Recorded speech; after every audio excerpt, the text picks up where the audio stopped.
Kamaru Usman retained the welterweight title with a methodical, if somewhat tedious, unanimous decision win over Jorge Masvidal at UFC 251, which marked the first day of competition for Fight Island in Abu Dhabi.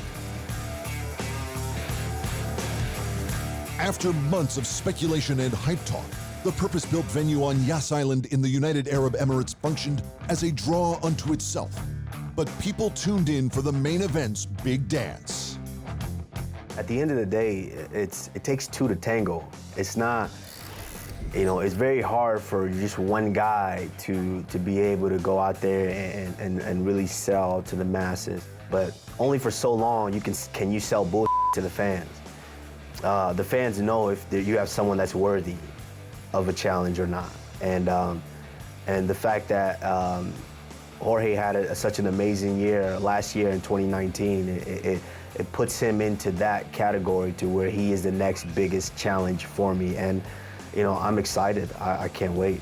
Because they'd already been in a war of words, things only heated up when the fight was announced.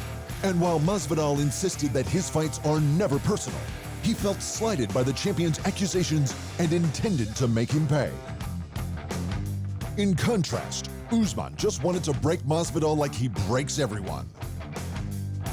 It's never personal, it's always business, and it's just people that I probably didn't get along too well with, but Usman, for a fact, has crossed the lines, and no other competitor that I've fought have talked about, he's talked about things he's gonna do to my butthole, which I don't understand why he's talking about my butthole. He's talking about my ethnicity, whether I'm this or that.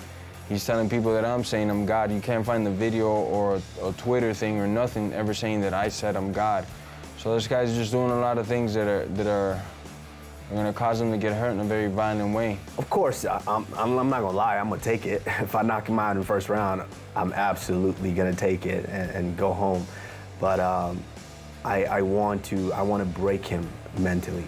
I want to break his spirit. It's something about a man, when you break his spirit, it's just something about him. Every time he walks by you, he knows that you are a better man than him. So, that's ultimately what I want to do to him. Masvidal was the sharper and faster striker, and he stuffed almost every takedown.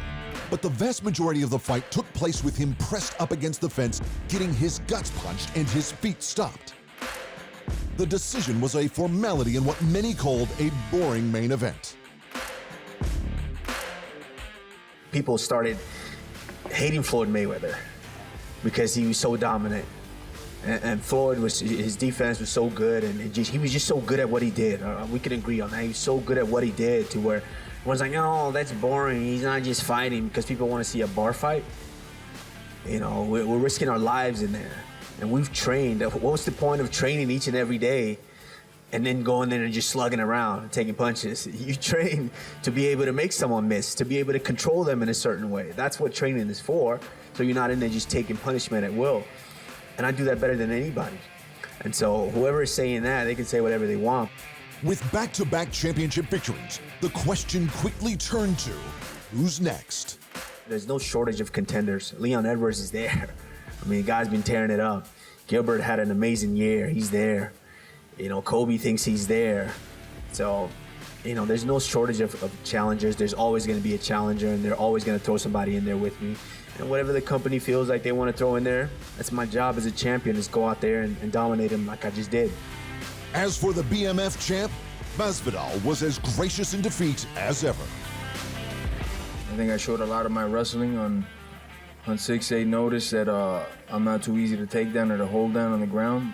I made a lot of mistakes. I tried to fight in spots since I didn't feel my gas tank was at the greatest, and he fought in better spots, right when I'd get loose and start to open up.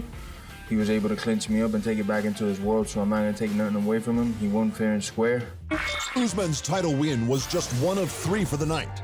In the co-main, Alexander Volkanovski defended the featherweight title with a split decision in his rematch with the former champ Max Holloway. A decision that had many scratching their heads. The Aussie champ took the belt from Holloway with a clear decision victory in December of 2019. This fight was the Hawaiians' chance to get the belt back. And for the first 2 rounds, it looked like the man who some call the greatest featherweight of all time was going to do just that. Holloway's clinically accurate striking was pinpoint, and he dropped Volkanovski twice early with stellar jabs and kicks. The champ fought back in the third and really turned it up in the final championship rounds. But most, including UFC President Dana White, had scored it for Holloway. Did anybody in here score it for Volkanovski? White asked at the post-fight presser. Anybody have it for Volkanovski? Nobody in the media? I don't know. We'll have to figure it out. Looks like we've got to tighten up our refs and judges here on Fight Island. And in the battle for the vacant bantamweight title, Russia's Petr Yan dashed Jose Aldo's dreams of becoming a two-weight champion with a hard-fought fifth-round TKO. Aldo's place in the bout was controversial, with the former featherweight champ having dropped his last two fights, including his most recent loss to Marlon Moraes in his bantamweight debut. On the other hand, there was no question as to why Petr Yan was there. The sublime striker was on a 10-fight win streak with recent W's over Uriah Faber, Jimmy Rivera, and John Dodson. It was an even back-and-forth contest with both men giving as good as they got until a punch to Aldo's stomach slowed the legend right down. By the fifth, it was all Yan and only a matter of time. UFC 251's three-round rematch between Rose Namajunas and Jessica Andrade rightfully earned Fight Island's inaugural fight of the night. Jiri Prochazka won one of the $50K performance bonuses in his debut with a KO. Davey Grant's third-round KO won him the other. Thanks for watching. And remember, if you want more fight sports in your life, just hit the subscribe button.